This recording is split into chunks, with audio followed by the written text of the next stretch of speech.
Hi, Dr. Don Bonner with Personalized Wellness, and we're back for another video talking about carbohydrates and fats. We've talked about macronutrients in the past. In the last video, I talked about carbohydrates and fats and what happens at the mitochondria, which are the energy-producing portions of our cells, and the fact that if given a choice, your body will always use carbohydrates as an energy source. And if carbs and fats are there at the same time, fats are not going to be used as an energy source, and the fats are going to go to your fat cells, and your fat cells are going to get bigger and bigger. What we're going to talk about today is this idea of insulin resistance being caused by overflow, or an overflow hypothesis.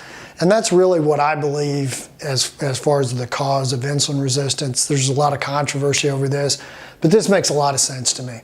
So essentially what happens is we've taken in carbohydrates, we've taken in fats, we've used the carbohydrates as an energy source, the fats have gone to your fat cells, they're getting bigger.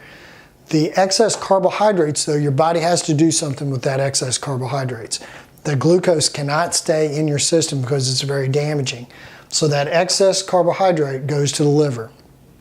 Once it's in the liver, your liver will use some of that carbohydrate to make glycogen, which is a storage form of glucose, which is a readily available form of glucose. But that runs out pretty quick. Your liver gets full of glycogen pretty fast.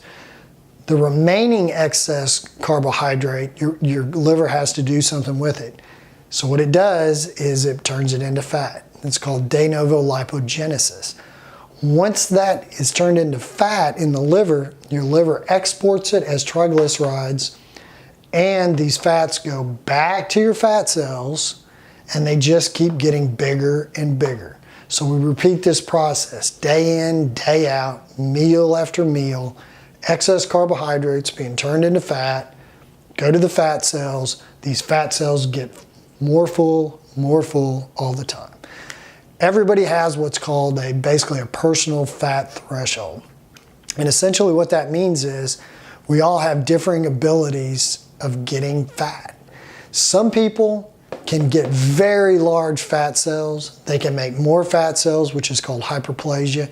These are the patients that you see are 400 or 500 pounds, and they may not be diabetic. They may not be insulin resistant, even at that weight, because their fat cells can continue to get bigger and bigger, and we're able to dump this excess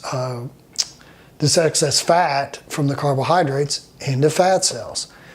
Other people have different genetics, but at some point, these fat cells become overfilled, and that's the overflow hypothesis for insulin resistance. So once these become overfilled, they will really start to do some really nasty things. They will increase the amount of inflammation you have in your body. They start to leak non-esterified fatty acids into your system.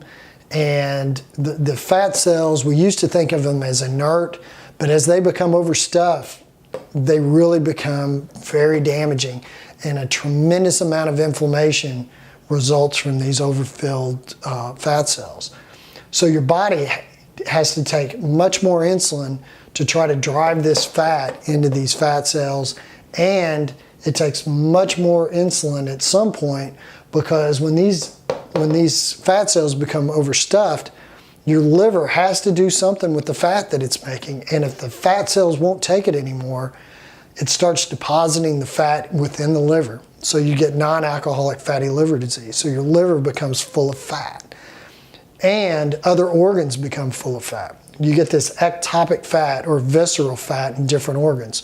So muscle, pancreas, you get this visceral adiposity, which becomes very damaging and inflammatory when that happens.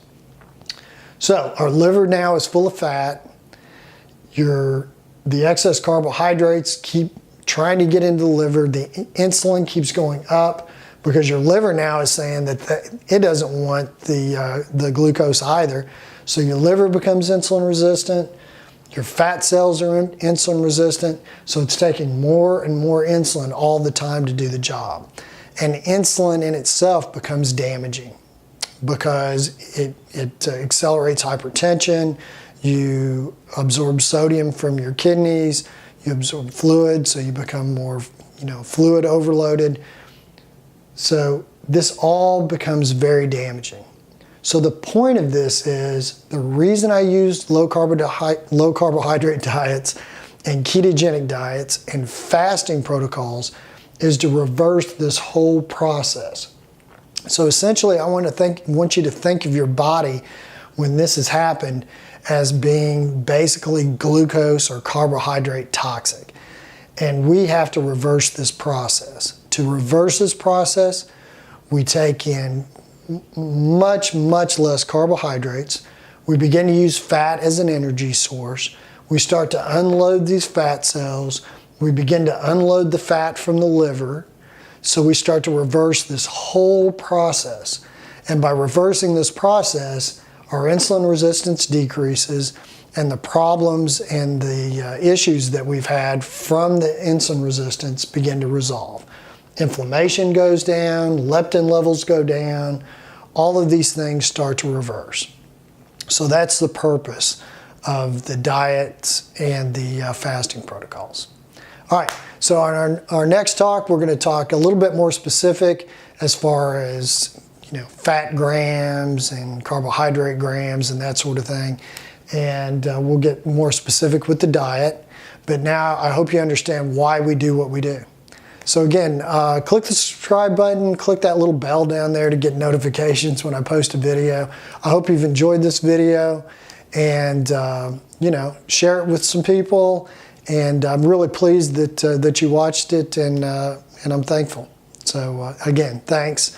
I'm Dr. Don Bonner with Personalized Wellness.